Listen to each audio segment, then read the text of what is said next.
आज का बहुत ही ऐतिहासिक दिन,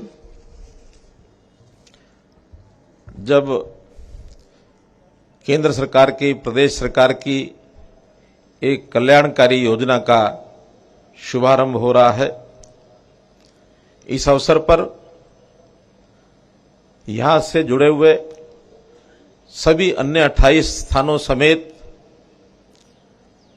सब जगह मुख्य अतिथि के नाते सभी हमारे मंत्रीगण,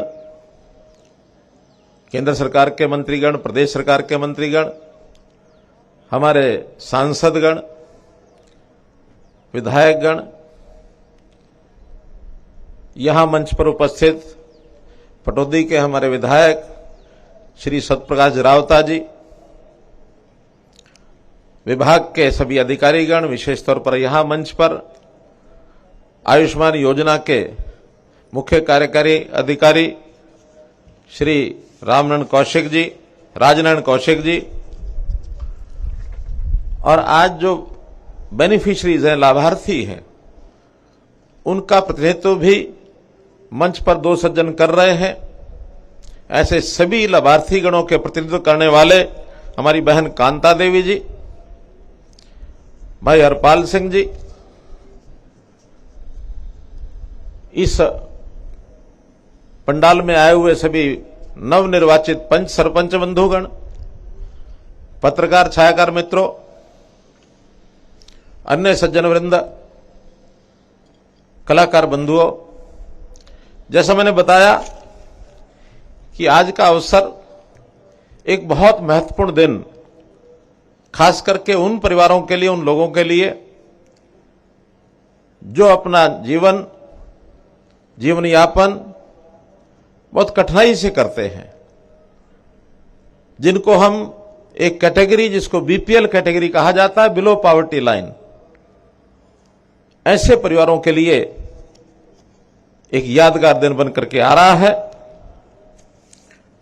हर किसी समाज के चिंतक व्यक्ति की एक इच्छा होती है कि समाज हमारा सुखी हो।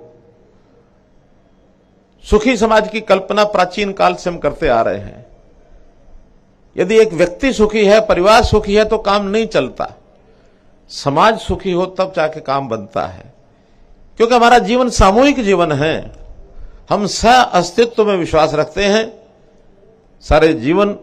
सारे समाज का जीवन अगर सुखी होगा तो हम सब सुखी होंगे। हमने शास्त्रों में पढ़ा है, सर्वे भवन्तु सुखिना, सर्वे सन्तु निरामया, सर्वे भद्राणि पश्यन्तु, मां कश्चित् दुख भाग भवेत्। सब सुखी हो, सब निरोगी हो, ऐसी कामना की गई है।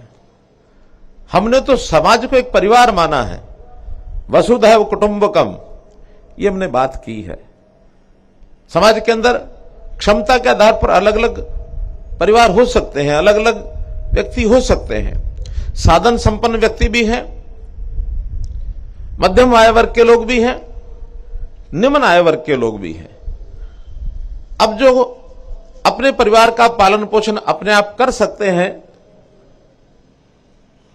वो कर रहे हैं, बखूबी कर रहे हैं। उनमें भी बहुत लोग ऐसे हैं जो समाज सेवा के नाते सामाजिक संस्थाओं के माध्यम से, एनजीओ के माध्यम से बहुत बड़े बड़े सेवा प्रकल्प चलाते हैं, ताकि अन्यों को उसका लाभ हो जाए, जिसकी पहुंच कम है उसको भी लाभ हो जाए। ये सब वो करते हैं।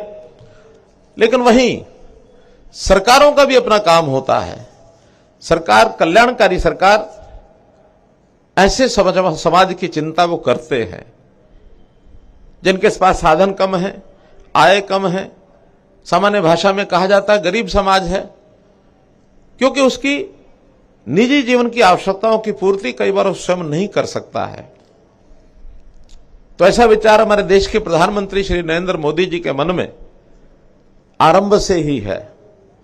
चाहे वो वर्षों तक गुजरात के मुख्यमंत्री रहे हों, और चाहे पिछले 8 वर्ष से 8.5 वर्ष हो गए हमारे देश का जो नेतृत्व कर रहे हैं, हमारे देश के प्रधानमंत्री हैं, किसी भी गरीब को कोई तकलीफ न रहे, चाहे उन्होंने उनके चूल्हे की चिंता की हो, घर में अनाज देने की बात कही हो, सिर पर छत देने की बात कही हो, रोजगार देने की बात कही हो, स्वास्थ्य की दृष्टि से आयुष्मान भारत जैसी योजना ये 2018 में शुरू की गई है। बहुत ऐसी योजनाएं हैं जो गरीबों के हित में हैं। अब जब विचार किया गया तो हर प्रदेश की अलग अलग परिस्थितियां हैं। हमारे प्रदेश की परिस्थिति बाकी प्रदेशों की परिस्थिति से अलग है।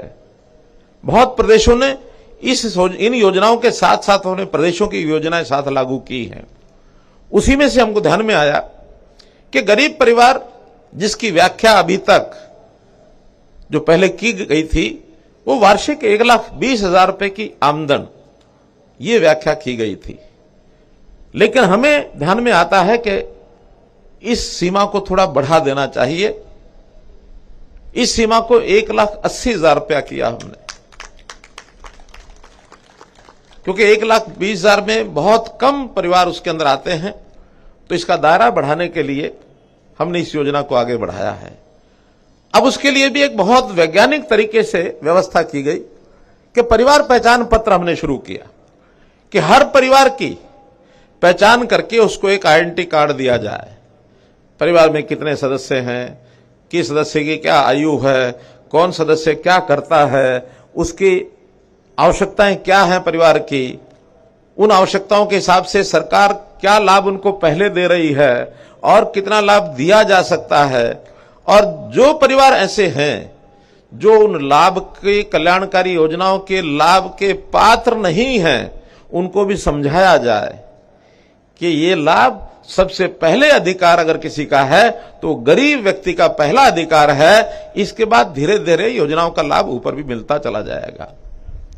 हम लोगों ने इसको सैद्धांतिक रूप से जो शब्द दिया है वो अंत्योदय दिया है, अर्थात अंतिम का उदय।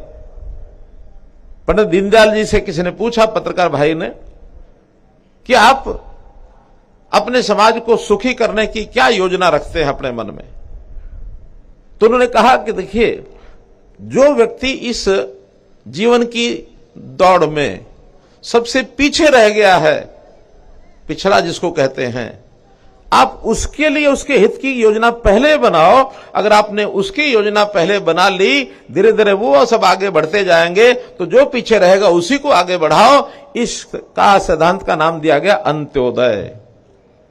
लोग कहते हैं नीचे से ऊपर, ऊपर से नीचे, कोई भी शब्द प्रयोग करते हैं, लेकिन हम कहते हैं ऊपर से नीचे, नीचे से ऊपर। ऐसा नहीं, शुरुआत नीचे से कर दो। जब नीचे से आप शुरुआत करोगे तो शायद नीचे वाले अपने आप आगे बढ़ते चले जाएंगे, समाज सुखी कल्पना हो जाएगी। तो इस अंत्योदय योजना से ही प्रदेश में हमने इस समाज के लिए 5 प्रकार की जो क्षेत्र हैं, उनके जो सेक्टर्स हैं, उसके अंदर ध्यान देना शुरू किया है, जिसको 5S नाम से, और मैंने कई बार भाषणों में कहा है, शिक्षा, स्वास्थ्य, सुरक्षा, स्वावलंबन और स्वाभिमान। कैसे गरीब परिवारों की शिक्षा का प्रबंध ठीक होना चाहिए, उनके स्वास्थ्य की दृष्टि से योजनाएं बनानी चाहिए, उनकी सुरक्षा की उनको चिंता नहीं होनी चाहिए, और वो स्वावलंबन अपने पैरों पर खड़े हों, उनको रोजगार के नाते आगे बढ़ाना चाहिए, और स्वाभिमानी एक व्यक्तित्व बने। किसी को भी सिर नीचा करके जीने की जरूरत ना पड़े, सिर नीचा सीना चौड़ा करके जिए, ताकि स्वाभिमानी व्यक्ति होकर के कहे कि मैं भी समाज का उतना ही और नागरिक हूं जैसा कोई और नागरिक है, उसी प्रकार का मान सम्मान मेरा भी है। तो ऐसी चीजों को ध्यान रखते हुए हमने योजनाएं बनाई। सबसे पहले मुख्यमंत्री अंत्योदय परिवार उत्थान योजना। इसमें जिनकी आय प्रति वर्ष 1 लाख रुपए परिवार से कम है, ऐसे परिवारों के किसी भी एक व्यक्ति को रोजगार दिलाना, जैसा रोजगार वो कर सकता है, ऐसी योजनाएं बनाई। 550 से ऊपर अभी तक रोजगार मेले लग चुके हैं, हर ब्लॉक लेवल पर लगे हैं। 3 राउंड उसके हो गए हैं, अभी बहुत जल्दी उसके बाकी और राउंड भी पूरे करेंगे, क्योंकि ये परिवार लगभग 7 लाख 7.5 लाख परिवार बनते हैं जिनकी 1 लाख रुपए से भी कम आय है। इसमें से अभी तक मात्र 2.5 लाख परिवार ही उसमें उपस्थित हुए हैं। शेष जो बचे हैं उनके लिए भी ये 10 एक प्रकार से राउंड इन कैंपों के होंगे। इसमें बैंक्स को भी हम इन्वॉल्व करते हैं, बैंकों से जिनसे ऋण लेकर के कुछ काम कराया जा सकता है। सरकारी योजनाएं भी हैं जिसके अंदर ग्रांट मिलती है, जिसके अंदर कोई उसको सहायता दी जा सकती है, ऐसी वो योजनाएं भी हैं। हमारे 20 विभागों की कोई 50 के लगभग योजनाएं ऐसी हैं जिस पर ये लोग अपना काम कर सकते हैं। प्राइवेट नौकरियों में जा सकते हैं, स्किलिंग करा करके उनको कहीं ना कहीं काम दिलाया जा सकता है। हमने योजना बनाई है कि ओवरसीज प्लेसमेंट सेल, बहुत वर्षों से इसमें काम नहीं हो रहा था। सेल बहुत पहले 15 साल पहले किसी ने बनाया होगा, लेकिन काम नहीं हुआ। उसको दोबारा से हमने एक्टिव किया है और 1 लाख युवाओं को स्किलिंग करा करके आवश्यकता के हिसाब से विदेश जाने के लिए भी रास्ता उनका तय करेंगे कि आप लोग विदेश जाना चाहें तो विदेश जाकर के अपनी नौकरी करें। कॉलेजेस में, यूनिवर्सिटीज में जो भी बीए पास करके निकलेगा, स्नातक, पोस्ट ग्रेजुएट, ये सब लोग वहां से जो चाहे पासपोर्ट लेके निकलेंगे। अप्लाई करना है, मुफ्त में पासपोर्ट दिया जाएगा उनको कि जब भी मौका मिलता है तो आप जाकर के कहीं भी काम कर सकते हैं। इस देश से बहुत लोग जाते हैं, बहुत ऐसी हुनर सीख करके जाते हैं। तो हमने इस योजना पर काम करना शुरू किया और बहुत कंपनियों ने हमको संपर्क भी किया। हमको 500 लोग चाहिए, हमको 1000 लोग चाहिए, हमको 200 लोग चाहिए, हमको नर्सेज चाहिए, हमको मिस्त्री चाहिए, हमको कारपेंटर चाहिए, हमको इलेक्ट्रीशियन चाहिए, हमको ड्राइवर चाहिए। बहुत देशों में आज ये स्थिति उत्पन्न होगी कि वहां रोजगार करने वाले लोग ही नहीं मिलते हैं उनको। तो हम इस ओर आगे बढ़ रहे हैं। तो मेरा कहने का भाव यह है कि इस क्रम में जहां स्वावलंबन के काम ने शुरू किए, वह हमने शिक्षा के भी काम शुरू किए। गरीब बच्चों के लिए फीस माफ की है, उनके लिए वर्दी माफ है, भोजन उनको सबको मिलता है। और अब तो हमने सब बच्चों को, उसमें आय की सीमा भी नहीं रखी। सरकारी स्कूल में 10वीं 11वीं 12वीं पढ़ने वाले 7 लाख बच्चों को टेबलेट्स, क्योंकि कंप्यूटर का जमाना, कंप्यूटर में 7 लाख बच्चों को टेबलेट भी दिए हैं। अब विषय आता स्वास्थ्य का। प्रधानमंत्री जी ने प्रधानमंत्री जन आरोग्य योजना के अंतर्गत आयुष्मान भारत के कार्ड देने शुरू किए। लेकिन जब हम ध्यान में आया कि ये एक डाटा बना था SCCC, socio economic caste census 2011 में एक परिवारों की पहचान की गई थी। अब उस समय से लेकर के आज और एक 11 साल बीत गए हैं। 11 साल में परिवारों की स्थितियां बदलती रहती हैं। कई बार परिवार एक की बजाय 2, 3, 4 भी हो जाते हैं, बंटवारा होता तो आमदन भी उस हिसाब से कम हो जाती है। किन्हीं भी कारणों से कुछ नए परिवार भी उसमें जुड़ जाते हैं और उस समय आय की सीमा भी 1,20,000 पे रखी गई थी। अब हमने उसको 1,80,000 कर दिया है। तो सूचियां बदल गई हैं। उन सूचियों के हिसाब से अभी तक केवल 9.5 लाख परिवारों के कार्ड बने हुए हैं। लेकिन जब हमने नई सूची बनाई है 1,80,000 के हिसाब से, डिपार्टमेंट ने पीछे 1 महीना पूरी मेहनत की है। इसमें अब इन परिवारों की संख्या होगी 28 लाख। इन 28 लाख लोगों को ये गोल्डन कार्ड दिए जाएं। आज से उसका शुभारंभ किया है। आज तो अभी मात्र सभी 28 स्थानों पर टोकन रूप में थोड़े थोड़े कार्ड दिए जा रहे हैं। आज केवल 2,500 कार्ड वितरण करेंगे, लेकिन कार्ड बनने शुरू हो गए हैं और 5 दिसंबर तक हमारी कोशिश रहेगी कि और एक 10 लाख कार्ड, ये 5 दिसंबर तक तिथि तय हो जाएगी। सभी PHCs में, CHCs में, सभी स्थानों पर जहां जहां कार्ड बनाने हैं वहां बुलाकर अथवा घर घर जाकर के ये 10 लाख कार्ड जो है 5 दिसंबर तक और बंट जाएंगे। शेष बचे अगले कुछ दिनों में, लेकिन यह तय है कि 31 दिसंबर से पहले इस काम को हम पूरा करेंगे। जिस दिन से जिसको कार्ड मिलता है उस दिन उसकी योग्यता उसमें बन जाती है कि 5 लाख रुपए का स्वास्थ्य बीमा उसका हो गया। स्वास्थ्य बीमा में जब भी जितनी आवश्यकता पड़ती है उतना ही उस गरीब परिवार को उसको सहायता मिलती है। अभी तक क्या देखने में आता है कि परिवार में जो भी कोई हमारा प्यारा है, आखिर परिवार का सदस्य सबको प्यारा होता है, कभी भी कोई गंभीर बीमारी या कोई चोट या किसी प्रकार का कोई ऑपरेशन जब वो कराने की बारी आती है तो हमेशा एक उसके सामने डॉक्टर के द्वारा चिट्ठा पकड़ा दिया जाता है या इलाज कराने जाता उसको पता ही नहीं लगता कि कितना खर्च इस पर आएगा कितना नहीं। अब एक मरीज अस्पताल के बेड पर चला गया है, अब वो बिना इलाज कराए वापस भी लाना उसके लिए संभव नहीं है। मन में उसके एक भावना भी है कि इसका इलाज होना चाहिए, कैसे भी होना चाहिए। सहायता कभी कभी कहां कहां थोड़ी बहुत होती है, कभी सीएम रिलीफ फंड में से कुछ मिल गया, कभी डीसी ने कुछ करा दिया, कभी किसी संस्था ने करा दिया, कभी अस्पताल वाले ने थोड़ा छोड़ दिया, लेकिन सबको लाभ मिलता नहीं है। और बहुत परिवार तो उस खर्च के लिए कर्ज ले लेते हैं, अपनी छोटी मोटी संपत्ति बेच देते हैं, लोगों की नौकरियां तक छूट जाती हैं। ऐसी समस्याएं इस गरीब परिवार के सामने बहुत देखने को मिलती हैं। और जब वो देखने को मिलती है तब मन में वेदना होती है। जो भी कोई व्यक्ति जिसका समाज के प्रति संवेदना है, मन में थोड़ी भी, ऐसे संवेदनशील व्यक्ति को पीड़ा होती है।